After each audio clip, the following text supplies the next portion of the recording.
Hi, I'm Heinbach, and it's good to have you back. Good news, everyone. The album that I've been working on for the past weeks is finished, and you can now pre-order it on my Bandcamp. But not only will there be a digital download, Chase Bliss Records, the same guys who made the blooper that I used all across this album, liked the whole project so much that Joel decided, I wanna have this on vinyl. So we are right now printing 180 gram vinyl records that you can also pre-order on the Bandcamp. As you can see, there's a fantastic hand-sculpted cover artwork by my long-term collaborator Nani Gutierrez, and we'll be talking about the process of that in a bit. But now let's rewind 2 weeks and go back into the process of how this record was made. Hi, I'm Heinbach. It's good to have you back. I lied to you in my last video about big knobs because I said I would not be recording any other video due to the 3 Superbooth live streams that I would be doing. Well, it's just a few moments before these streams and I discovered a sound on the Syntrx that I absolutely love. There's just something magical about this atmosphere. This sounds to me like a conversation, and these are the sounds that I also associate with the alien machine that is the Putney on which this is based on. And so far I haven't even explored that side. So to have this landscape, which is basically the patch from the last video that I made, which was a straight up bass line, to have suddenly this with just turning this joystick a bit, it's too good not to use. So I'll be recording this and I'm putting in some bandpass filtered sounds, of course, to make it a bit more wide and rich and create this sort of swamp like atmosphere or cave. And then I'm going to use, I'm going to go over to the piano and play over that. And that could already be the track. We'll see, but it's fun to explore the more experimental side of this synthesizer.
That is the second to last track of the album, aptly called Sweep Talk, on suggestion by Felix Moser, another beautiful neighbor of mine. Coincidentally, he's also the husband of Nani Gutierrez, who made the fantastic album cover.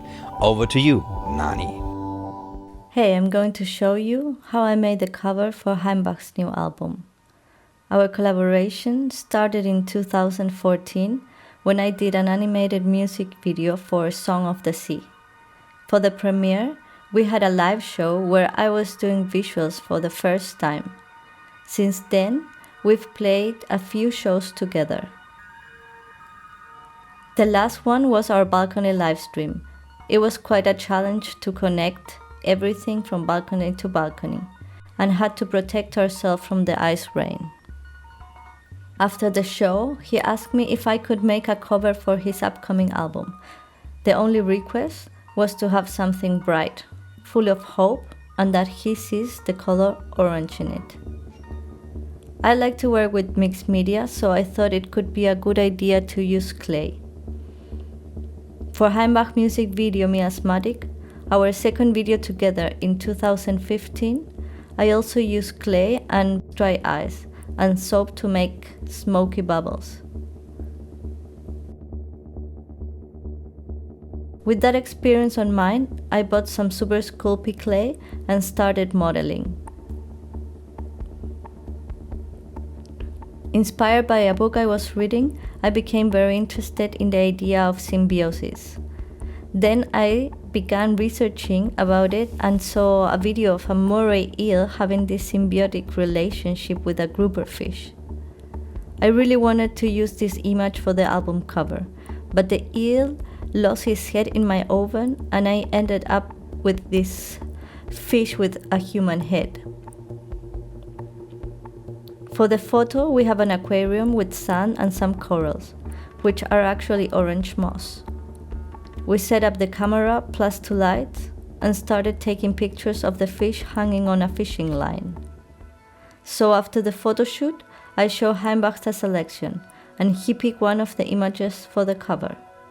Then I started drawing over it, adding some details to the eyes and the skin surface, overlaying a texture and using more deep sea colors.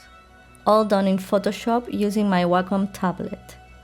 I was listening to the new track Sweep Talk, which reminds me of an underwater scenario, maybe because of the bubbling sounds. It also reminds me of old video games aesthetics.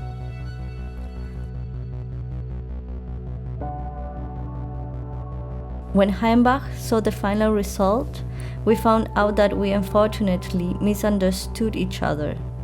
He wanted the original image without any retouch and the raw texture of the clay, so I went back to the original photo he wanted, removed the fishing line and arranged it for the final cover. What I really love about the cover is that it existed in reality.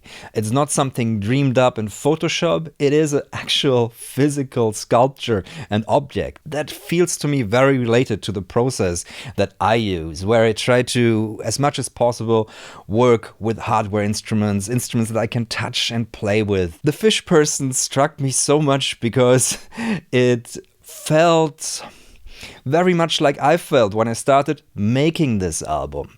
Like a fish out of water or a person thrown into a deep sea and everything threatened to drown me kind of. The look of sheer surprise. It looks just like that person had just been transformed into that fish in that one photograph.